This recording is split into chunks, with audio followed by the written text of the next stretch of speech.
নাফিসা, আপনি দেখতে পাচ্ছেন তারা আবারও মাঠে নেমেছেন। কৃষকরা তারা বুক ভেদে কিন্তু মাঠে নেমেছেন, তবে সরকারিভাবে যে প্রণোদনা দেওয়ার কথা রয়েছে সেভাবে কিন্তু প্রণোদনা দেওয়া হয়নি। তাদের যে এখানে বীজতলা ছিল সেই বীজতলা একেবারে পানিতে তলিয়ে গেছে, যেহেতু বন্যার পানি সবচেয়ে বেশি এবার চট্টগ্রামের দক্ষিণাঞ্চলে সবচেয়ে বেশি হয়েছিল।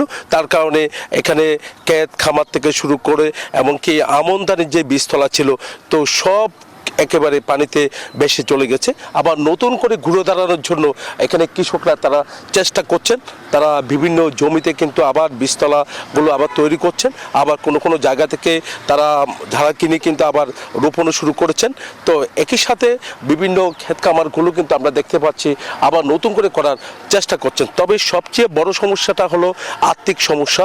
তো আর্থিক সমস্যা সমাধানে কিন্তু সরকারের একটা ঘোষণা ছিল, তাদেরকে দ্রুত প্রণোদনা দেওয়ার কথা ছিল, এমনকি এখনো পর্যন্ত কোনো বীজ তাদেরকে বিনা পয়সা দেওয়া হয়নি, একই সাথে কোনো সার দেওয়া হচ্ছে না। তার কারণে কৃষকরা কিন্তু তারা করার ইচ্ছে থাকলেও আবার নতুন করে ঘুরে দাঁড়ানোর চেষ্টা তারা করলেও কিন্তু আর্থিক সংকটে কিন্তু অনেকজন দিশেহারা হয়ে পড়েছেন। তবে তারা বলছেন যেভাবে জমিগুলো যেহেতু এখন বন্যার পানি নেমেছে তো তাদের চাষাবাদ করতে হবে, খালি রাখা যাবে না। তার কারণে কোনো জায়গা থেকে কিন্তু দাঁড় করে হলেও কিন্তু তারা চেষ্টা করছেন আবার জমিগুলোতে কিন্তু বিভিন্ন ফসল ফলানোর জন্য তারা চেষ্টা করছে বলে আমাদেরকে জানিয়েছেন।